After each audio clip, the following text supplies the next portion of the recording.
menuju perbaikan, sarana pembangun peradaban dan pembuka gerbang pengetahuan.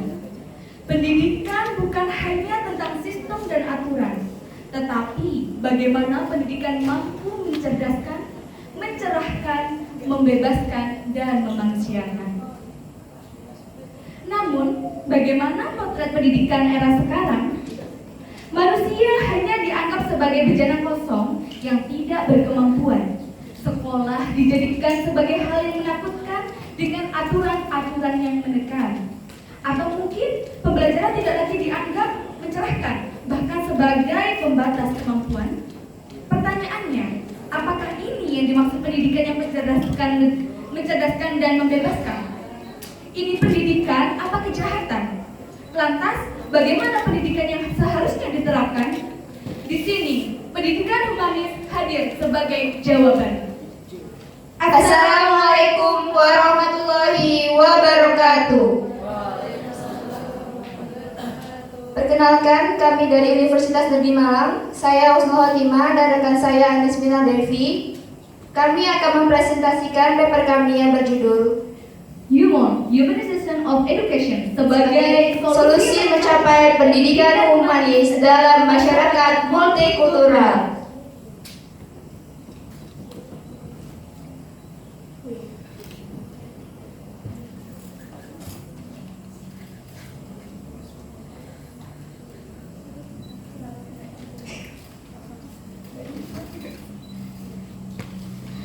Pertanyaannya adalah, apakah masyarakat Indonesia termasuk dalam masyarakat multikultural?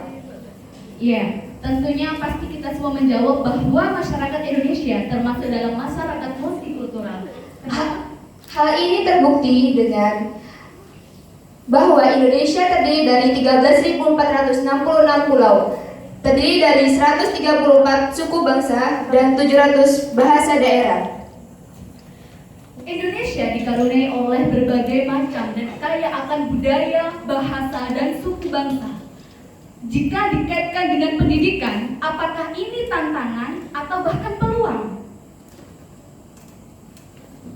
Ternyata, pemerintah bahkan masyarakat Indonesia sendiri menjadikan fenomena dan keunggulan dari masyarakat Indonesia yang berbasis multikultural sebagai tantangan dan peluang. Apa buktinya? Oh, ternyata begitu banyak program-program yang telah dibuat dan dibentuk oleh pemerintah, bahkan akademisi yang ada di Indonesia. Di antaranya yang pertama, pendidikan masyarakat multikultural. Yang kedua, memperbaharui kurikulum menjadi kurikulum K13. Yang ketiga, mengadakan program PPG, pendidikan profesi guru. Dan yang keempat adalah dengan adanya Undang-Undang tentang Pendidikan pasal 11 Undang-Undang nomor 20 tahun 2003 dan memberikan bantuan pendidikan. Nah, tentunya untuk mencapai pendidikan untuk seluruh masyarakat multikultural tanpa adanya diskriminatif, semua program-program ini ditujukan dengan tujuan apa? Di antaranya itu, pendidikan yang adil dan tidak diskriminatif, menciptakan tenaga pendidik yang profesional dan berkualitas, mewujudkan pendidikan yang merata dan memberikan kesempatan pada siapapun untuk mengenyam pendidikan, interaktif, inspiratif, menyenangkan, menantang, memotivasi peserta didik untuk berpartisipasi aktif, serta memberikan ruang yang cukup bagi prakarsa kreativitas dan kementerian sesuai dengan bakat dan minat. Nah, semua program-program itu memang tujuannya adalah untuk menciptakan pendidikan yang berkualitas. Namun, apakah kita sudah merasakan apakah pendidikan di Indonesia sudah benar-benar berkualitas? Kita lihat bagaimana kualitas pendidikan di Indonesia.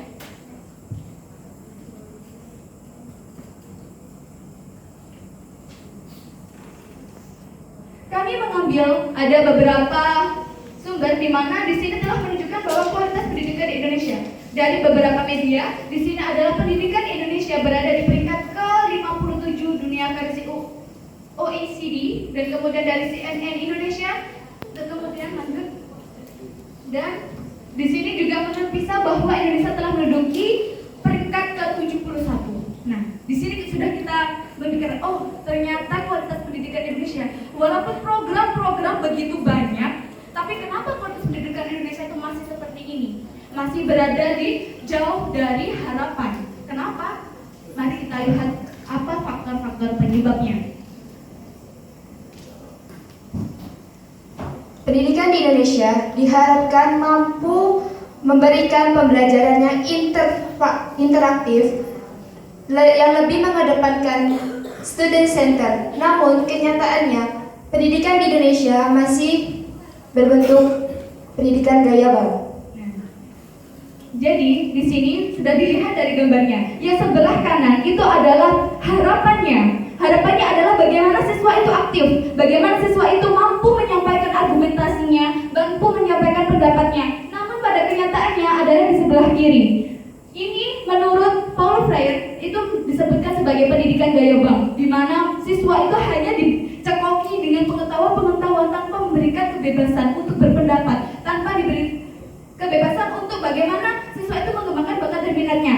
Nah, kebanyakan dari guru hingga saat ini itu mengatakan kamu harus gini, kamu gini, kamu gini. Nah, inilah yang disebutkan oleh Paulo Freire bahwa itu adalah sebagai pendidikan gaya bank. Namun, bagaimanakah solusinya? Humanization of education sebagai solusi mencapai pendidikan humanis dalam masyarakat multikultural. Kemudian, bagaimanakah tujuannya? Tujuan Humon yang pertama, merubah pendidikan yang awalnya menakutkan, membosankan, dan menyedihkan, berubah menjadi lebih menyenangkan dan membahagiakan untuk seluruh peserta didik. Lalu bagaimana strategi penerapan Humon? Di sini ada beberapa langkah atau strategi. Yang pertama, look at and optimally. Look, di sini dilakukan oleh pemerintah. Kenapa pemerintah? Karena pemerintah adalah pembuat kebijakan dan pembuat kurikulum. Nah, di sini look di sini dilakukan adalah melihat bagaimana potensi masyarakat, bagaimana tentunya potensi peserta didik, bagaimana potensi lingkungan yang kira-kira bisa dijadikan sebagai media pembelajaran dalam nantinya itu diterapkan dalam kurikulum. Jadi di sini harus pertama look, melihat dulu potensinya itu apa. Terus kemudian look ini juga dilakukan oleh guru tentunya, karena guru adalah sebagai pengajar, pendidik yang nantinya juga akan yang merencanakan proses pembelajaran. Jadi di sini harus melihat bagaimana potensi sekolah saya, bagaimana potensi dan kemampuan siswa-siswa saya. Dan yang kedua ini adalah as ini yang seringkali dilupakan oleh guru-guru. Kenapa? Karena sejauh ini as ini harusnya guru itu menanyakan, nah kamu ingin pembelajaran seperti apa? Tapi ini yang sering dilupakan oleh guru-guru sekarang. Jadi langsung membuat rencana pembelajaran seenak hatinya, dan itu yang mungkin memang hanya look tapi tidak as. Padahal as ini penting. Jadi di sini tuh murid itu juga menyampaikan, oh saya itu ingin pembelajaran seperti ini bu, saya ingin pembelajaran seperti ini bu. Nah ini bisa harus dilakukan juga. Dan yang terakhir optimally. Bagaimana dari look dan as sudah dilakukan, itu adalah optimally. Bagaimana mengoptimalkan dari hasil dari look dan as.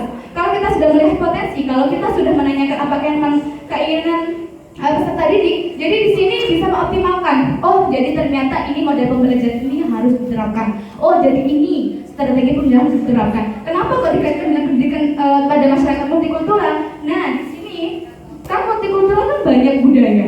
Kita sosiologi dan antropologi itu bisa menjadikan adanya potensi dari keanekaragaman dengan budaya sebagai contoh dan nyata untuk pembelajaran sosiologi dan antropologi dengan look as an optimally.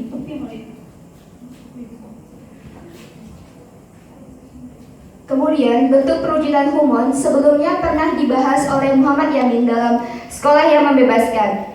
Yang pertama adalah sekolah kemanusiaan, yang kedua adalah sekolah alam raya, di mana yang pertama pendidikan yang memanfaatkan potensi alam dan budaya sebagai media pembelajaran, yang kedua pembelajaran yang dialogis dan interaktif, yang ketiga pendidikan yang tidak mengekang dan memberikan kesempatan untuk siswa mengembangkan bakat dan kemampuan. Terus baik siapa stakeholder yang harus berperan di sini? Di sini saya kurang satu ditambahkan dengan itu ya orang tua. Kenapa yang pertama pemerintah membuat kebijakan, membuat kurikulum. Di sini juga dibutuhkan sangat untuk mewujudkan human ini. Kemudian yang guru di sini tentunya yang merencanakan pembelajaran. Kemudian siswa, di sini siswa lah yang mengikuti proses pembelajaran. Akademisi, kenapa akademisi di sini dikaitkan? Karena di sinilah akademis akan memberikan sumbangan ide inovatif untuk mewujudkan pendidikan human ini tuh harus bagaimana. Nah ini akademisi di sini. Kemudian orang tua, kenapa orang tua?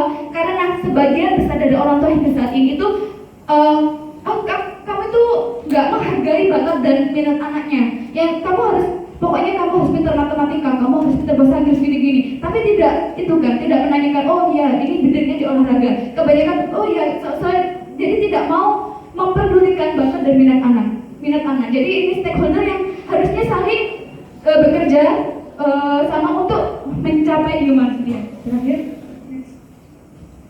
Kemudian harapan dari implementasi human ini adalah dapat menjadikan pembelajaran yang ada menjadi lebih menyenangkan, membebaskan dan tidak mengekang, mewujudkan pendidikan yang bisa mampu berhasil meningkatkan kualitas hidup peserta didik yang diukur dari karakter, sikap, dan cara berpikir, serta bisa merangkul kebutuhan dan kepentingan peserta didik sebagai subjek belajar yang nantinya bisa menjadi insan yang memiliki kemandirian hidup. Baik, kami akhiri. Di sini ada sedikit pantun. Kroasia, Miss Perancis, siswa cerdas bahagia dengan pendidikan humanis. Assalamualaikum warahmatullahi wabarakatuh. Terima kasih dari UM Malang. Tema Humanization of Education.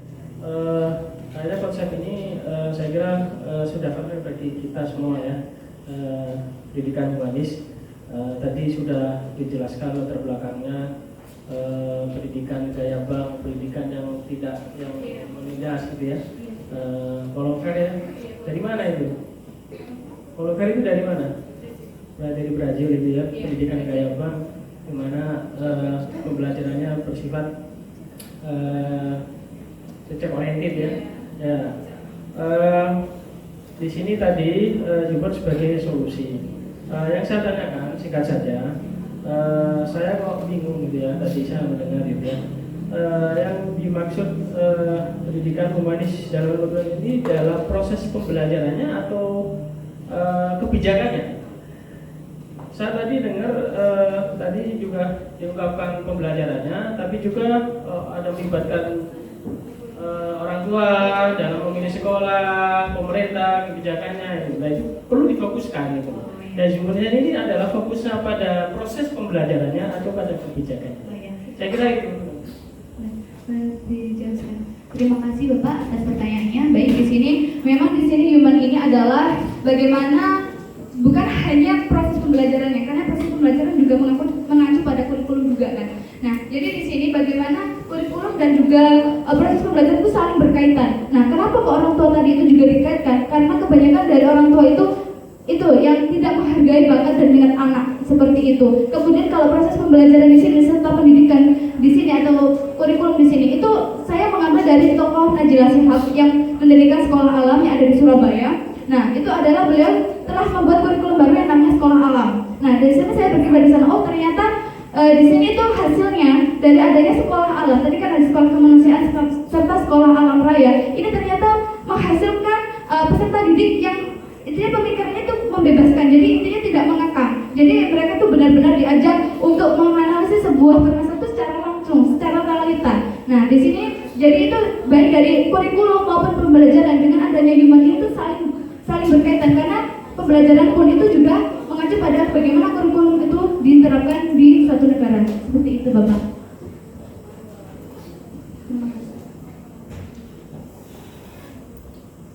Oke. Mengenai apa nih, human ya, human. Tadi ada yang punya aliran kritis mazhab Frankfurt, ini mazhab Freirian, aliran pendidikan kritis.